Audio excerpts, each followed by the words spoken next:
Bienvenidos una vez más a mi canal. Yo soy Omaira y esto es La H es Muda. En este canal yo leo los libros y se los cuento, y en el día de hoy les traigo el diario de Ana Frank. Bien.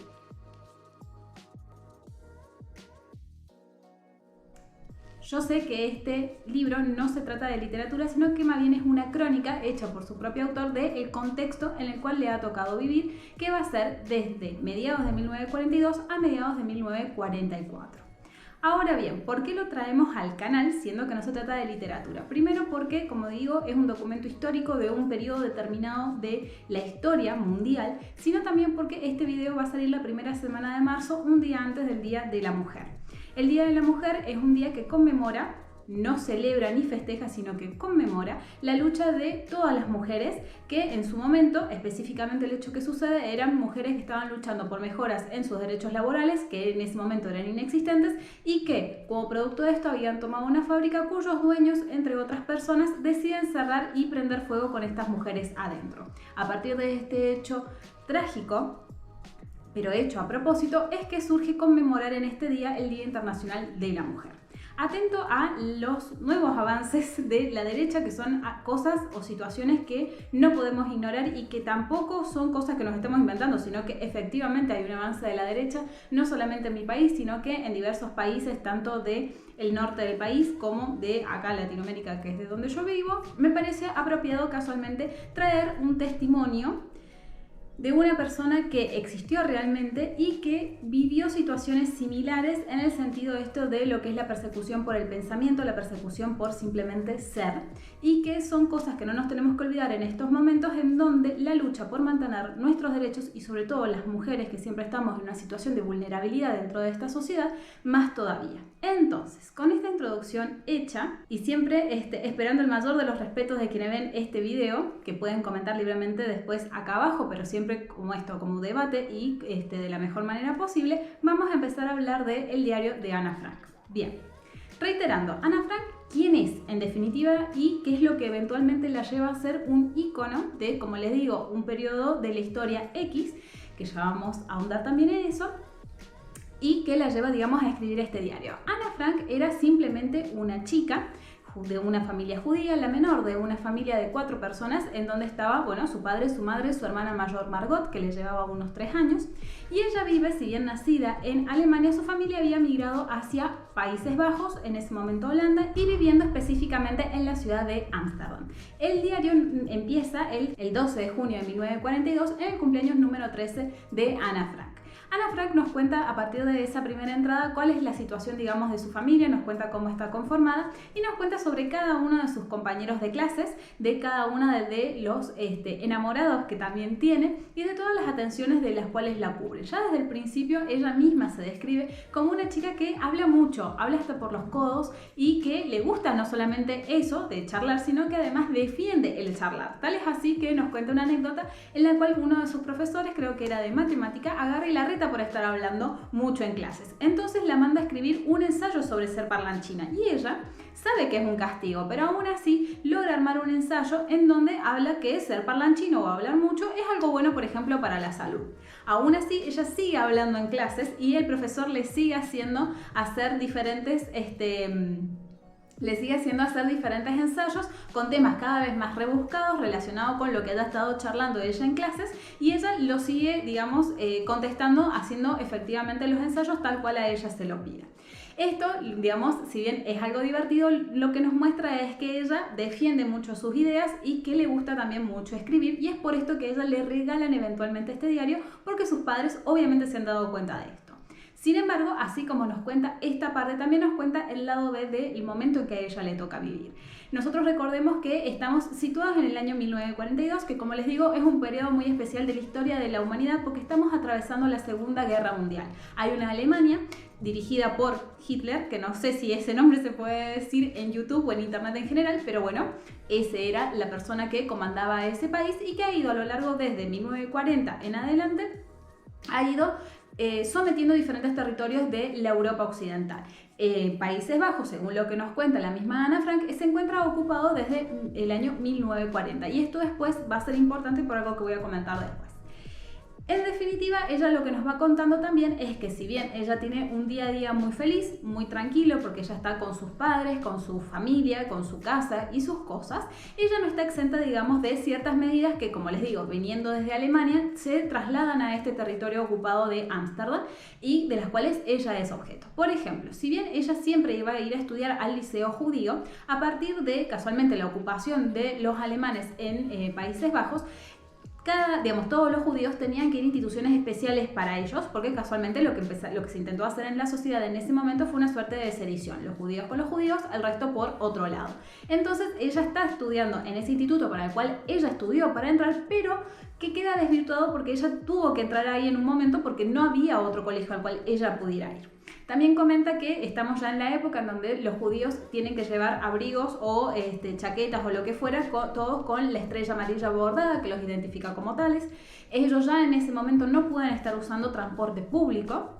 exceptuando un transporte determinado que ella se encarga ahí de identificar, y además sus bicicletas son sus medios normalmente de transporte, es decir que también lo que nos cuenta es que todos en su familia tienen una bicicleta, no obstante lo cual, si esa bicicleta la agarra otra persona que no sea otro judío, se la puede llevar y se la puede robar básicamente porque está permitido que así sea. Entonces Ana Frank ya en este momento, o sea, ya al principio del diario, si bien nos cuenta que ella es una chica muy feliz, que tiene sus amigos, sus enamorados, sus rutinas, que sale a pasear, cierto es que dentro de ese mundo sumamente delimitado por casualmente estos eventos históricos que están sucediendo al mismo tiempo que ella. Entonces ustedes imagínense, no solamente tener 12 años e intentar crecer en su adolescencia dentro de lo complicado que es ser adolescente, sino que además ella está intentando crecer y mantener cierta normalidad dentro de este contexto en donde la mitad de las cosas que ella hace o están prohibidas o pueden generarle un peligro a largo plazo. Otra cosa interesante que también se nos dice es que como es un territorio ocupado, ha quedado, digamos, la gente de por sí que vive en ese lugar no necesariamente está de acuerdo o no con casualmente los ideales del nazismo, con estas premisas que ellos tienen. Entonces eso permite a que la comunidad sea bastante más flexible con ciertas cosas que capaz en otros territorios ocupados esto no era posible. Que de vuelta esto también va a ser importante para otra reflexión que vamos a hacer después. Entonces, a pesar de esto, la mayoría de lo que es el pueblo holandés, el pueblo cristiano por decirlo de alguna manera, tampoco estamos contentos con esta gente ocupando este territorio porque en contrapartida, si bien a los judíos los han alienado en un sector de la sociedad muy específico y no pudiendo hacer un montón de cosas, los cristianos a su vez son notificados por las Fuerzas Armadas alemanas para que vayan a hacer trabajos forzosos a distintos lugares, ya sea dentro de los mismos Países Bajos como más cerca casualmente de Alemania, porque lo que faltaba para sostener una guerra que va a ser muy larga y también a una escala que hasta ese momento no había existido nunca, era mucha mano de obra, mucha gente, muchas personas. Entonces, como contrapartida vos tenés un pueblo judío alienado, pero también estas personas que tienen que, aunque no quieran, responder a los telegramas que les mandan las fuerzas alemanas a contribuir a la causa alemana. Dentro de este contexto es que a principios de julio de 1942 a su hermana Margot le llega una notificación de las Fuerzas Armadas alemanas que la están notificando como que tiene que ir a hacer estos trabajos forzados. En realidad esto no lo aclaran, digamos qué es lo que la mandan a hacer, pero ella entiende que es eso. La realidad de la cuestión es que ella tiene unos 3 días para presentarse y la familia aprovecha esos 3 días para casualmente esconderse, y es acá donde pasa lo que va a ser, digamos, que el testimonio de Ana Frank en esta época sea sumamente valioso. Ana Frank nos cuenta que su familia ya desde hacía ya un tiempo, una buena cantidad de meses, había estado movilizando todo tipo de cosas, ya sean suministros de comida, muebles, libros, todo lo que vos pudieras llegar a necesitar para armar una casa en otro lado, como una especie de mudanza, pero siempre de forma muy silenciosa, muy recatada, de manera que nadie pudiese advertir esos movimientos extraños. Porque, obviamente, algo que pasa en ese tipo de gobiernos es que no solamente vos le tenés miedo a las fuerzas armadas, o sea, a lo que es quienes ejercen realmente la fuerza estatal, sino también a tus vecinos que te pueden llegar a delatar por cuidarse a ellos mismos. Que no tiene la culpa nadie de esto, no voy a decir que no, pero bueno, y todo ese trajín de tener que movilizar esas cosas tenía que hacerse en un secretismo absoluto. Y es de esa manera que logran armar una especie de departamento en el edificio donde trabajaba el padre de Ana Frank, que se dedicaba a lo que eran sustancias y productos comestibles, que en la parte de arriba tenía como una especie de depto. que nadie sabía que existía ese departamento y al cual solamente se tenía acceso de forma muy enrevesada, y además que solamente conocían los que podían llegar hasta ahí porque era el sector de las oficinas, así que la mayoría de los empleados no sabían de la existencia de ese lugar, y es ahí donde Ana Frank con su hermana, su papá y su mamá se van a ir a quedar. Por supuesto, esto nos cuenta Ana Frank, son cosas que solamente pueden hacer siempre y cuando haya más personas involucradas, no solamente ellos. Es decir, ellos si bien se esconden bajo el cuidado de los otros dueños de la empresa que saben que ellos están ahí y que se van a encargar a lo largo de estos 2 años agarrar y llevar todo tipo de alimentos, suministros, cosas que ellos puedan llegar a necesitar. Sin embargo, y acá también está lo interesante, digamos, de cómo uno espera que lo mejor esté por venir, es que ellos agarran y se ocultan esperando esto, que eventualmente ellos van a poder salir.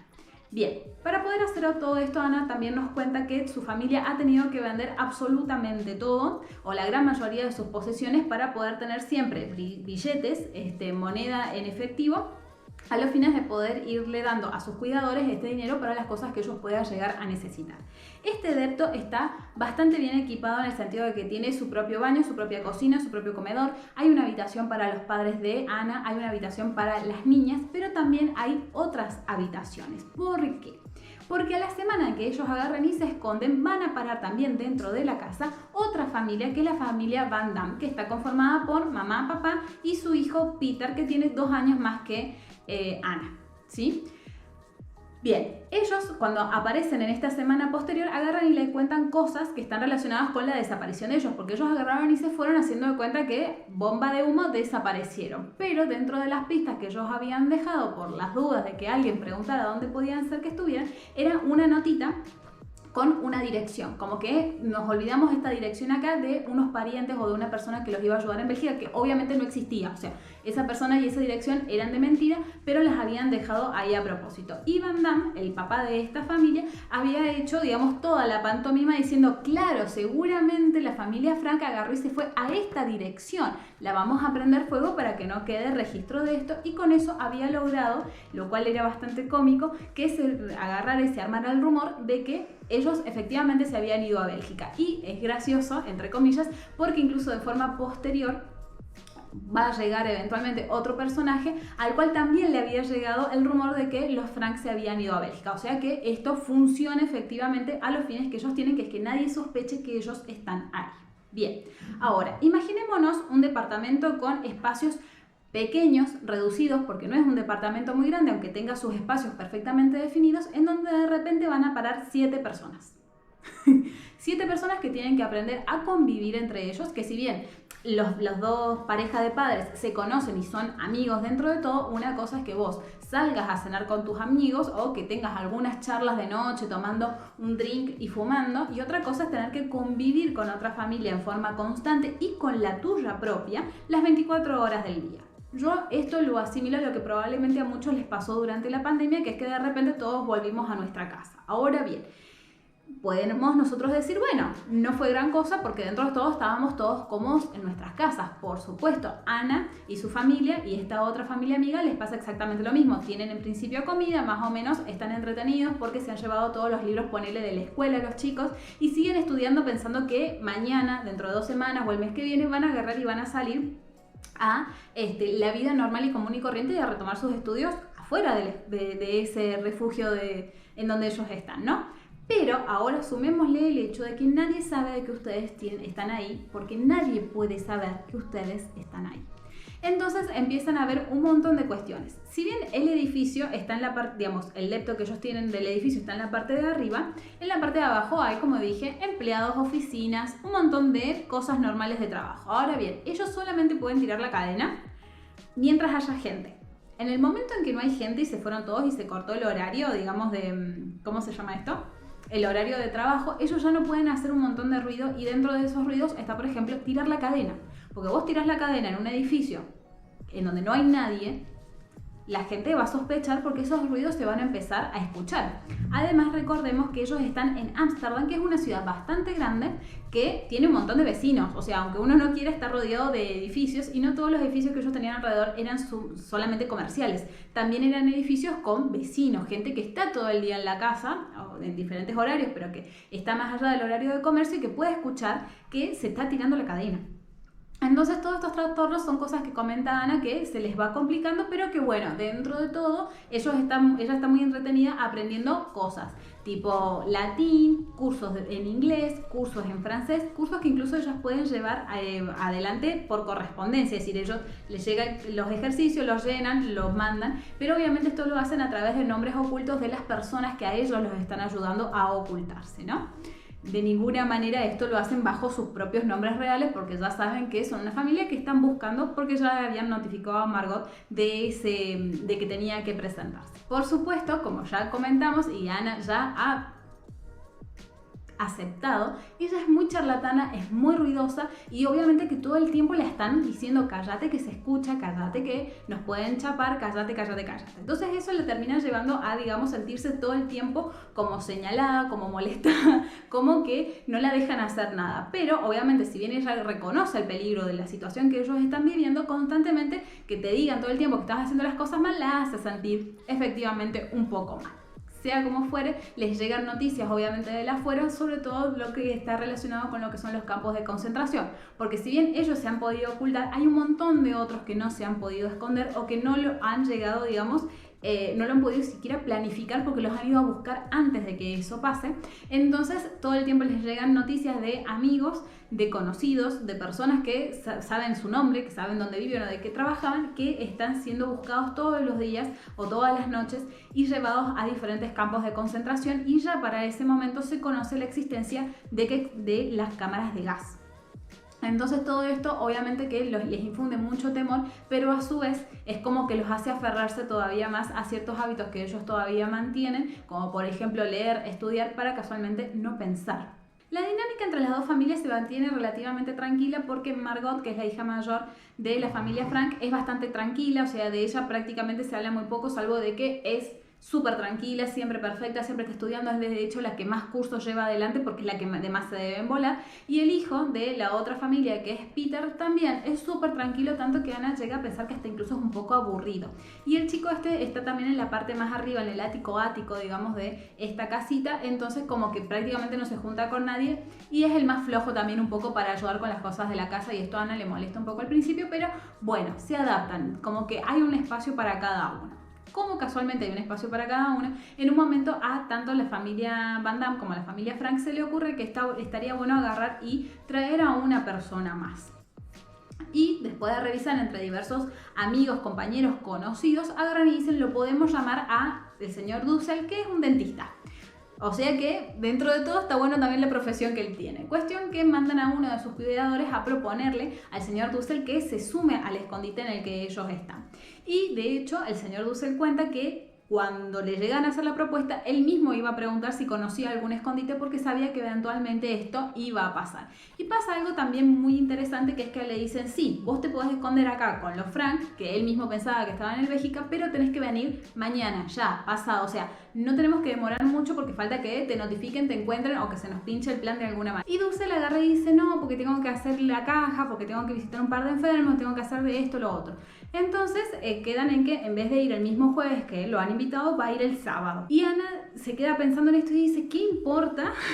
si tenés que hacer la caja o si tenés que ir a visitar a algún paciente? Si cuando te agarren tampoco vas a poder hacer ni la caja ni visitar los pacientes. Y tiene tanta razón, que es muy tierno como lo dice, pero tiene razón, ¿qué importaba? Cuestión que, sea como sea, Dussel aparece recién el sábado. Y Dussel, si bien ellos tienen la suerte de poder estar bastante tiempo escondidos, porque llegan a estar más de 2 años escondidos, Sí es cierto que Dussel es una de esas personas que parecían no estar muy consciente de la situación que se estaba viviendo, por lo menos sobre todo al principio, porque durante el primer tiempo él pedía, por una cuestión de afinidad política, supongo, que le trajeran libros de Mussolini, que en ese momento eran libros muy peligrosos de tener encima, y obviamente suponía un peligro no solamente para el que lo tenía, sino también para el que los iba a buscar, y a su vez mantenía correspondencia con una novia que él tenía. Entonces estaban todos medio de los pelos porque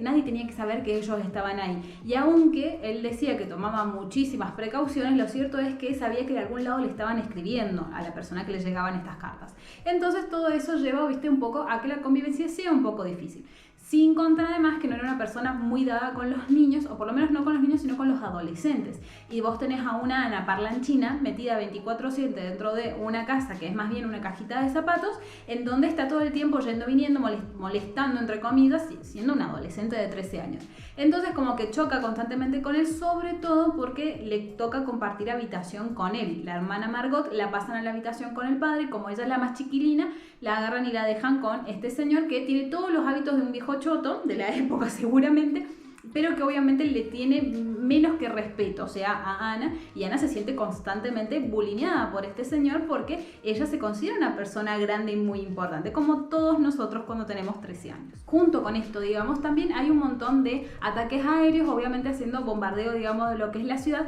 lo cual hace que el susto que ellos tienen por la situación que están viviendo sea doblemente peor. ¿Por qué? Porque ellos no deberían existir, ellos están escondidos haciendo de cuenta que son un florero hasta que todo esto termine y se solucione. Entonces ellos están en una constante tensión porque ¿cuál es el problema? Si llegase a pasar algo de forma estructural en el edificio, que les caiga una bomba arriba o al costado y que ellos queden ahí, ese es el problema, que ellos quedan ahí, quedan atrapados, porque hay tanto más peligro que te caiga una bomba encima que salgas de la casa. Entonces todo esto lleva a que Ana tenga, según ella lo describe, y es lo que yo interpreto de esas descripciones, literales ataques de pánico en una situación donde no puedes tener ataques de pánico, ¿me entendés? Porque no puedes estar más histérico de lo normal, porque sin querer tu mismo humor también termina afectando el humor de las personas que también están en tensión y viven con vos. Como quien no quiere la cosa, es así que nosotros arrancamos el año 1943. Ellos ya llevan 6 meses o un poco más metidos adentro de este refugio, con la posibilidad de que todavía tienen plata para poder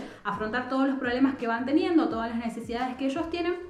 pero también con los cupones de abastecimiento, porque recordemos que estamos en una ciudad que está en guerra, en un país que está en guerra. Esto quiere decir que hay un montón de racionamiento de los bienes esenciales, por lo que las cartillas con los cupones de alimentos son sumamente importantes y ellos todavía siguen teniendo eso a favor, lo cual es un bien, pero empiezan a tener ciertos problemas porque estos se empiezan a canjear también dentro de lo que es el mercado negro para conseguir ciertas cosas, y los precios, igual que la inflación acá en Argentina, es como que día a día, momento a momento, los precios van moviéndose casualmente en función de la necesidad que ellos van teniendo.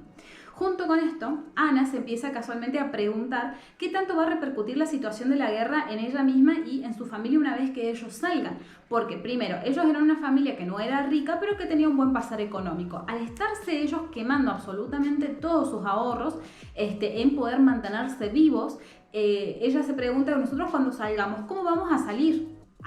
Primero, ¿a qué mundo vamos a salir? Y segundo, ¿cómo vamos a salir? ¿Vamos a poder reincorporarnos a nuestro estilo de vida normal? O si tenemos que trabajar para volver a llegar a ese punto, ¿cuánto más nos costará? Además de, obviamente, la cosa coherente de tener que reconstruir tu casa, tu ciudad, tu comunidad, que ahora seguramente no va a existir cuando salgas. Y todas esas cosas ella, con 13 años y meses,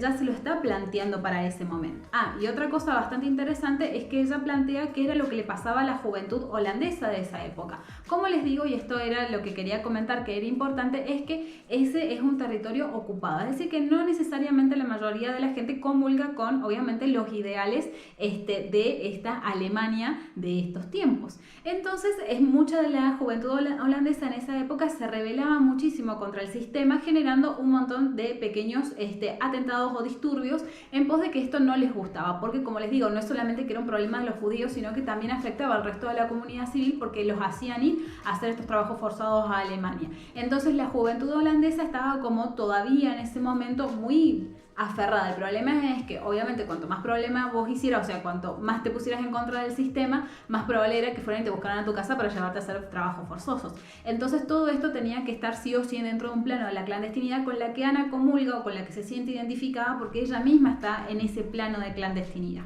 ¿no? De esta forma es que Ana llega a cumplir 14 años dentro de este refugio y más o menos acá, porque fue una semana después que unos meses, perdón, porque son apenas unas semanas después que ellos se esconden, ellos prácticamente así van llegando al primer año de encierro. Un año a través del cual ellos, si bien han comido bastante bien para lo que estaba comiendo la gente por la situación de guerra, cierto es que habían adelgazado muchísimo, en algunos casos habían engordado por el sedentarismo, pero eso sí había repercutido en que habían perdido mucha flexibilidad, mucha masa muscular y lleva a que todos de forma prácticamente, digamos, rutinaria, hagan ejercicios de flexibilidad para no quedar tan duros, porque hace un año que ellos están viviendo literalmente en una caja de zapatos. Está bien, con un montón de comodidades, como les digo, a comparación con otras personas que se escondieron de cualquier otra manera. Pero de todas maneras, esto ha tenido incluso repercusiones dentro de su cuerpo. Tal es así, y esto yo no lo pensé hasta que lo leí, que Ana Frank comenta que toda la ropa que ella se llevó hacía ya un año ya le quedaba chica. Porque claro, ella en ese año había pegado un estirón no solamente de altura, sino también de ancho de pie, de largo de manos. Nada de lo que ella llevaba le quedaba bien. Y es más, tenía un camisón que le daba un poco de vergüenza usar porque le quedaba muy corto. Entonces no era un camisón con el que pudiera ella ir y venir por la casa tranquila, porque sí o sí se lo tenía que cambiar. Y otra cosa también interesante que me parece muy tierno, digamos, de parte de esta necesidad humana de mantener cierta normalidad ante lo anormal, que es que ella se ponía ruleros, porque ella tiene el pelo rizado, y se ponía ruleros para mantener el peinado y al otro día sacarse los ruleros y estar peinada. Imagínense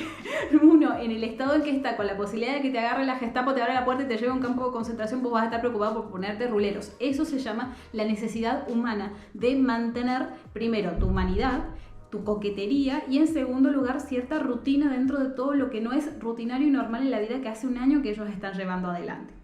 Sin embargo, y esto también es muy importante, no todo obviamente es color de rosa porque pasan varias cosas al mismo tiempo y a lo largo de este año, y es que por un lado se premia a la gente que agarra y vende a casualmente escondidos. Entonces ellos tienen realmente los huevos en la garganta constantemente porque saben que hay por lo menos el Sereno y por lo menos un par de empleados que están yendo y viniendo constantemente por la zona en que ellos están como queriendo ver porque sienten o deben escuchar algunos ruidos extraños. Y es por esto que el tema de lo que son los horarios de baño a partir de ese momento se limitan muchísimo porque el Sereno no los tiene que escuchar, pero tampoco los tiene que escuchar fuera del horario comercial. Entonces, básicamente tiran la cadena de las 8 de la mañana que se va el Sereno un par de horas antes hasta las 10 de la mañana que entran todos a trabajar. Entonces, ustedes imagínense que si les duele la panza o tienen ganas de ir a hacer pis, ¿dónde hacen por mientras tanto? Porque esas son funciones que uno no puede evitar usar, ¿no? O sea, uno no puede retener indefinidamente, por ejemplo, ir al baño. Y bueno, y van en un balde o van en una botella y dejan todo, obviamente, en ciertas zonas, porque tampoco es que viven en la cochinada, pero dejan las cosas en determinados lugares hasta que ellos puedan agarrar y desechar eso. Pero junto con esto, también hay que tener en cuenta que, como les decía, el país está en guerra. Es decir, que estos cupones de racionamiento o este racionamiento general de las comidas y de los insumos no solamente los afecta a ellos, que para ellos es más difícil todavía abastecerse porque ellos en teoría no existen en ningún lado, sino que también afecta a la comunidad civil en general. Entonces, ¿eso a qué lleva? Lleva a que Ana vea por la ventana un montón de niños pobres que están pidiendo comida por la ventana y que no puede ayudar casualmente porque ella también es una damnificada de lo que es la guerra. Y ella con sus 14 añitos recién cumplidos llega a pensar esto de nosotros no tendríamos que gastar tanta plata en nosotros mismos porque el día de mañana cuando salgamos tenemos que poder ayudar al prójimo, a esa persona que le está pasando peor y que está incluso más mal que nosotros mismos, que estamos esperando que nos caiga alguien a la puerta y nos mande a matar básicamente. Cuánta sensibilidad de parte de esta chica, que estando ella en una situación súper delicada, aún así puede mirar al costado y decir, pobre gente, yo estoy bien si me pongo a comparar con esta situación. Pero esto también trae un siguiente problema, que es que cuando hay hambre, ¿qué pasa? La gente busca comida y ellos están en un edificio en donde esencialmente se hacen productos algunos productos comestibles, alimenticios. Entonces pasa algo que es súper angustiante para ellos, que es que entran ladrones constantemente. Gente que en principio está buscando cosas para comer, pero que sin querer pueden llegar a encontrar su escondite, que si bien está escondido detrás de una biblioteca, que está hecha falsamente, casualmente para ocultar la puerta a la entrada del departamento, sin querer ellos pueden entrar, y de hecho entran varias veces, y el problema que tienen es que les roban cosas que eran para ellos, cosas que no son de la fábrica, como por ejemplo papas, como por ejemplo, diferentes comestibles que ellos tenían fuera de la casa, digamos, porque no entraban, pero que estaban ahí a la mano y que solamente ellos y sus cuidadores sabían dónde estaban. Y es así que se pegan varios sustos porque casualmente de repente se sienten súper expuestos y también expuestos a que les saquen las pocas cosas que en realidad ellos tienen, que son por ejemplo esas papas. Con todo esto, por supuesto, Ana, y uno se da cuenta a lo largo del relato que ella hace en este año, de que entra en una profunda depresión. Ella está muy deprimida porque no puede salir para afuera, porque hace mucho tiempo que no le pega el sol en la cara de forma directa. Todas estas limitaciones que ella tiene incluso también limitan la cantidad de aire que entra dentro de la casa, porque tiene que parecer que es la zona, un depósito, o sea, una zona donde no vive gente, y de repente ella se siente demasiado grande, demasiado contenida, con mucha energía dentro, que quiere salir un poco más a la calle a gritar, que está repodrida de todo. Por encima, obviamente, y desde el temor, o sea, desde el amor y desde el temor mismo de lo que les puede pasar, sus padres son sumamente represivos, sobre todo su mamá, porque no quiere casualmente que su hija se le descomponga la mente estando en la situación que están, pero eso lleva obviamente a que choquen constantemente y Ana todo el tiempo se esté alejando o hablando muy mal de su mamá, que incluso después hace una reflexión sobre esto y dice: yo entiendo que en realidad lo que me tiene así es el encierro, no en sí mi mamá me quiere, lo que pasa es que mi mamá no sabe tampoco ella cómo manejar que soy una adolescente que está creciendo, que no sabe quién es, que no sabe lo que quiere hacer y que encima está transitando una situación de encierro, porque si no se encierra pierde su vida. Entonces todo esto nosotros lo podemos ver a lo largo de este 1944, dentro de este año que es 1943, año durante el cual encima ellos están al pendiente de lo que dice la radio inglesa, a ver cuándo se terminan de decidir los aliados de agarrar e invadir de forma seria para poder ir empujando a los alemanes de vuelta, digamos, a su país. Pero por mientras, obviamente se tensiona todo esto porque ella no entiende mucho de política, su papá sí, pero su papá opina diferente al señor Van Damme, y cuando quiere ver ella no sabe tampoco cuál de todas esas lecturas creer. Ella lo único que ve es que se siente mal, se quiere ir y que esto no estaría avanzando. E incluso se llega a dar cuenta que esto de pensar que va a salir de ahí y se va a poder ir a la escuela es algo que está completamente fuera de dimensiones. Claramente es algo que no va a pasar, o por lo menos no en el corto plazo, o no de la forma normal que ella pensaba que iba a suceder, que es salir y al otro día ir a la escuela. Por supuesto, como todo adolescente que tiene 14 años, junto con esto también aparecen un montón de curiosidades sobre lo que es el tema de lo que es la educación sexual, cuál es el papel de la mujer en la vida. Y Ana Frank, claro, producto de tantas horas que ella pasa solamente pensando, y además de todas las cosas que ella estudia, ella se da cuenta de dos cosas que me parece muy importante mencionar, porque son inquietudes de una joven del año 1943 que agarra y dice lo siguiente. Por un lado habla sobre educación sexual y cuenta, digamos, todo el derrotero que ha pasado a lo largo de su vida para enterarse de cuestiones básicas, que son cuestiones que por ahí las veía en un libro, que después las comentaba con sus amigas a su vez le llenaban un poco más de información, pero cuando querían ver ninguna sabía realmente nada. Entonces lo que ella dice es que por ahí los padres después agarran y se lamentan o no saben bien qué es lo que saben los hijos, que si saben la información correcta, pero porque ellos tampoco agarran y les enseñan a los hijos. Entonces ella comenta que muchas veces la curiosidad que ella tiene sobre, por ejemplo, ese tema, y lo habla mucho con Margot y también lo habla con Peter sobre cómo funciona la cuestión, lo hace a través, digamos, de estas conexiones, no porque ella tenga ganas de hablarlo con su hermana o hablarlo con Peter, que es un desconocido o un compañero de aislamiento en este momento, sino porque en realidad sabe que si se lo pregunta a sus padres no le van a dar respuestas concretas, correctas, coherentes, y que además les van a evadir el tema porque les da vergüenza a ellos. Entonces ella dice, los padres se tendrían que hacer un poco cargo de esto y darnos la información que corresponde, porque de la escuela nos dan libros sumamente abstractos, capaz para comprender, y aparte que no les da toda la información o no se le permite capaz mucho la repregunta, que es algo que por ahí lo podrían hacer con sus padres, y a sus padres no les dirá tanta vergüenza todo. Entonces me parece algo sumamente actual incluso, que podemos tranquilamente pensar que esta parte fue escrita a día de hoy, ¿no? Y otra cosa también que ella comenta, y es que ella escribe mucho en sus ratos libres, no solamente en su diario, sino también cuentos, cuestiones fantasiosas que obviamente le intentan salir del aislamiento físico a través, digamos, de esta libertad mental que ella tiene de armar estos cuentos, y se da cuenta que le gusta mucho escribir, tanto que va a intentar que cuando termine la guerra le publiquen alguno de esos cuentos que ella ha estado escribiendo. Y comenta que si bien ella entiende o sabe que la mujer medio como que está destinada dentro de ese contexto a casarse y tener hijos, ella dice constantemente de que esa vida a ella le quedaría chica. Ella siente que está como para mucho más, entonces nunca jamás ella se podría quedar solamente en su casa criando a sus hijos, a los cuales podrá querer mucho o poco, pero sabe que la va a llenar también tener otra cosa para hacer, y que esa otra cosa para hacer sería genial si fuese escribir. También dice que aún en caso de que nadie quisiera publicar sus cuentos porque no llaman el interés o porque no escribe bien, aunque ella sí cree que escriba bastante bien, de todas maneras ella no dejaría de escribir y no dejaría de hacer cosas, además de lo que socialmente le está impuesto, que es ser esposa eventualmente y tener hijos. Y me parece sumamente increíble porque, de vuelta, estamos hablando de una chica que tiene 14 años, que está viviendo en el 1044, 1043, y que sabe que la vida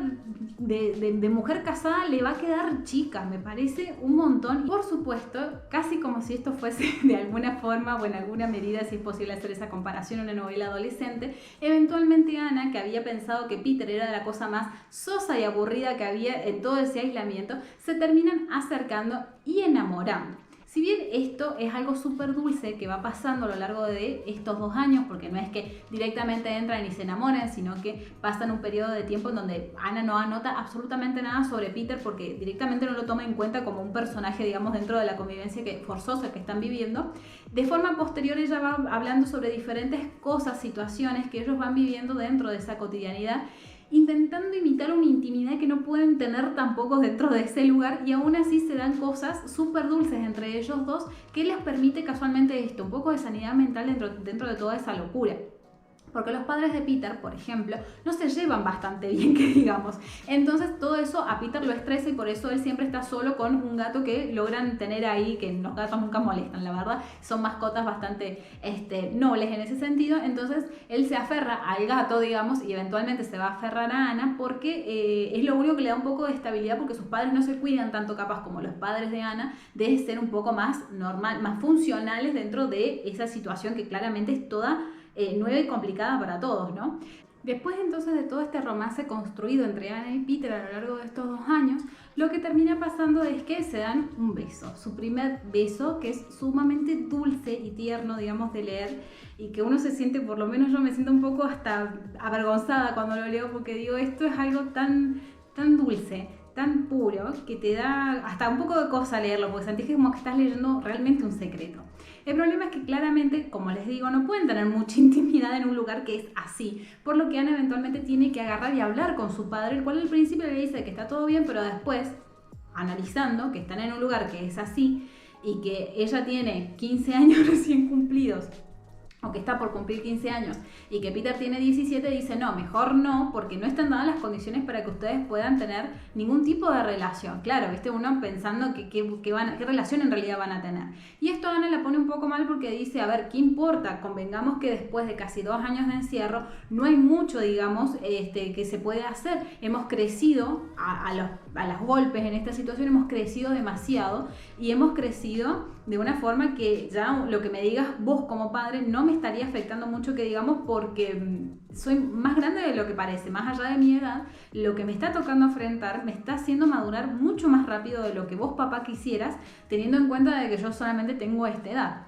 No obstante lo cual, el padre lo único que sí le pide es que por lo menos espacie las visitas, o sea, que tenga un poco de cuidado, que sea un poco recatada, porque está bien, al principio iba todo el día ella a visitarlo a Peter y no pasaba nada, pero porque pensaban que eran amigos. Ahora que hay capaz, tal vez, una intención romántica, lo que le pide es que se distancien un poco para que no se peleen, porque imagínense tener 2 adolescentes peleados dentro de la casa, o sea, no. Que, como les digo, yo lo entiendo, pero esto a Ana le afecta muchísimo porque lo único que ella tenía como para entretenerse fuera de lo que era, digamos, actividades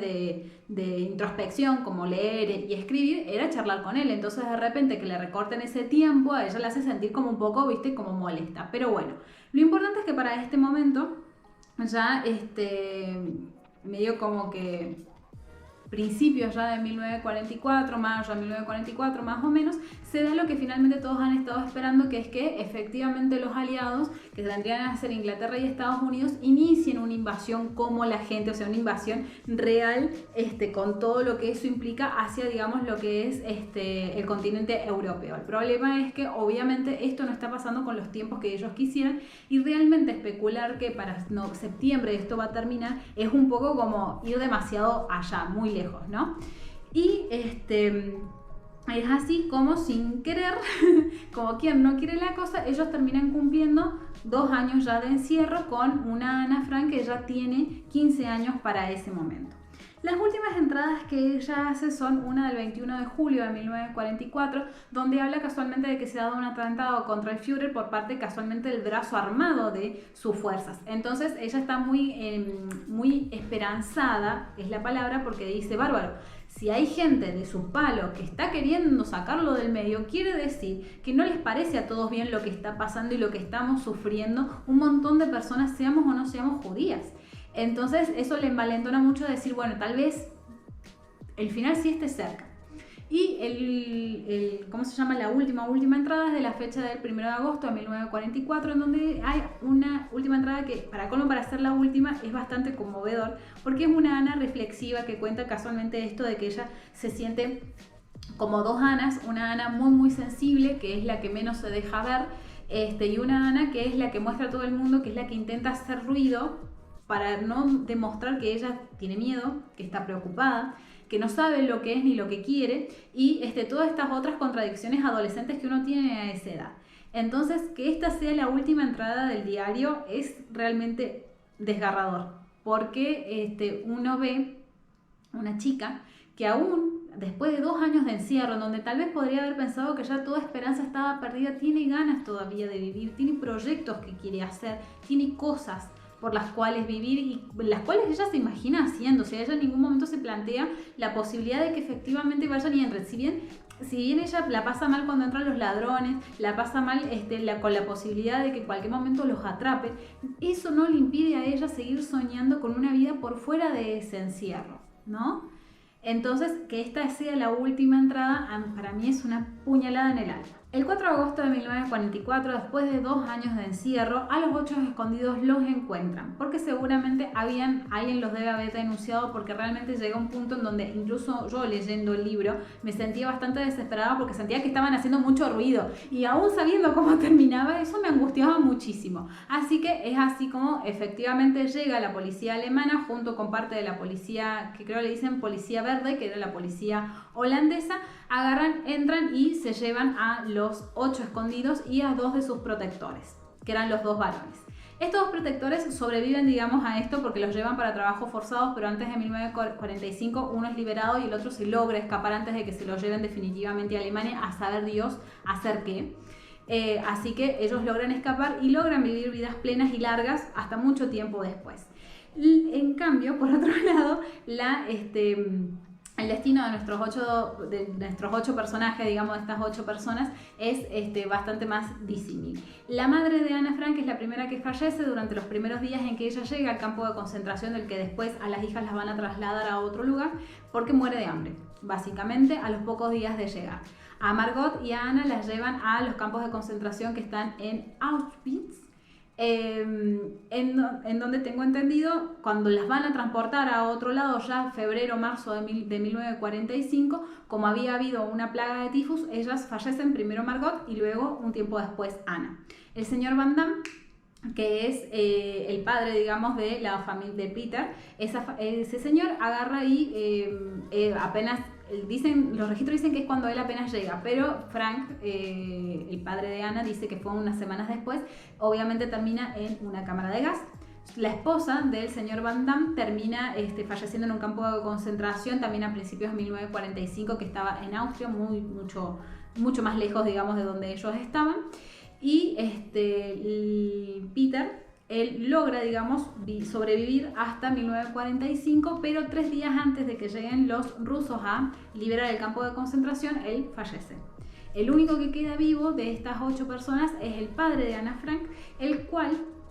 un tiempo después de que liberan, digamos, los campos de concentración, él agarra y puede volver, digamos, al edificio en donde todo esto había pasado, que había sido su guarida, con la intención de encontrarse con su familia, con la cual obviamente no se puede encontrar. Una de las personas que las había cuidado le da el diario de Ana Frank, que es el diario que ella logra, digamos, uno de los documentos que ella logra rescatar del lugar antes de que se lo destruyan, porque obviamente no solamente a ellos se los llevan, sino también los despojan de todas las cosas de valor que tenían ahí. Entonces él, con el diario de Ana Frank, es que procede a casualmente mantener el testimonio de su hija vivo, haciendo múltiples, digamos, haciendo la publicación de ese diario y dándole el reconocimiento que corresponde a semejante testimonio, porque justamente le toca a Ana escribir los últimos 2 años de la Segunda Guerra Mundial. Y como les digo, es desde un punto de vista, digamos, en primera persona. Por eso es tremendo este testimonio, y es tremendo que muchos capaz sabemos de su existencia, pero no lo hemos leído de primera mano, y por eso es algo que yo los conmino a, si tienen la oportunidad, agarrar y hacerse con una copia y leerlo, porque es sumamente conmovedor. Y además está esto, como les digo, de que lo escribe una niñita, una chica muy joven, que aún así estaba dotado de una gran sensibilidad. Tal es así que a mí me hace pensar que, aún si no hubiese sido conocido por este diario, de haber podido sobrevivir a todo, digamos, este periodo tan oscuro de la historia mundial, probablemente ella hubiese sido reconocida por otra cosa, porque tenía esa fuerza o esa chispa que muy pocos tienen, que yo obviamente carezco, de poder convertirse eventualmente en un ícono de algo más, porque es muy analítica y está dotada de una gran sensibilidad. Y hasta acá lo que es el diario de Ana Frank. Me he conmocionado, por supuesto, no podía ser de otra manera, porque si me conmociono por personajes ficticios, ¿cómo no me voy a conmocionar por un personaje real? Por una persona que existió, que vivió y que le tocó atravesar todo lo que le tocó atravesar, aún incluso ella diciéndonos constantemente, o ella reflexionando constantemente, de que se sentía aún así muy afortunada de haber pasado ese tiempo de esa manera, porque sabía que estaba incluso mejor que los que estaban afuera, en muchos sentidos y aspectos. Y eso lo hace incluso más valorable, me parece a mí, este testimonio. Nuevamente, reitero, esto lo traigo casualmente en esta semana, de lo que es la semana del Día Internacional de la Mujer, porque obviamente Ana Frank era una mujer, y además relaciono, digamos, todos los eventos mundiales que están pasando en este momento con este testimonio. Más allá, digamos, de las discusiones de si X cosa está bien o X cosa está mal, no hay que olvidar que en medio de esas ideas, y de que muchos hablamos y hacemos estas discusiones de un lugar de completo privilegio, hay detrás personas que no tienen nada que ver con estas cuestiones, personas que tal vez no entienden del todo estas discusiones, y encima son personas las cuales van a repercutir estas cosas. Entonces, no nos olvidemos de los derechos ganados, no nos olvidemos de que en cualquier momento nos los pueden quitar, no nos olvidemos de luchar de acá hacia adelante, y no nos olvidemos de que debatir no está mal. Lo que está mal es la confrontación, sobre todo sin argumentos y sobre todo sin escuchar realmente al otro y de ponernos del lugar del otro. La solución nunca va a ser individual, siempre va a ser en comunidad, y creo que es algo de lo que nos hemos estado olvidando en los últimos tiempos y de lo que no nos tenemos que olvidar realmente de acá en adelante. Así que bueno, después de este video súper archi mega reflexivo, espero que les haya gustado, o por lo menos que les haya sido interesante. Si no es por mí, por todo el contexto que me tocó explicarles respecto de este libro, que es el diario de Ana Frank, la historia real, verídica de Ana Frank. No se olviden de dejar un like si les ha gustado este video, de dejar un comentario si tienen algo para decir, lo podemos charlar, me encantaría charlar mucho sobre este video. No se olviden de suscribirse al canal si todavía no lo han hecho, y de compartir este contenido si les ha gustado todavía más. A todos les deseo un muy feliz fin de semana, y a las mujeres en particular espero que estén pasando momentos de reflexión que nos ayuden a seguir transitando esto hacia adelante. Así que me despido, besos.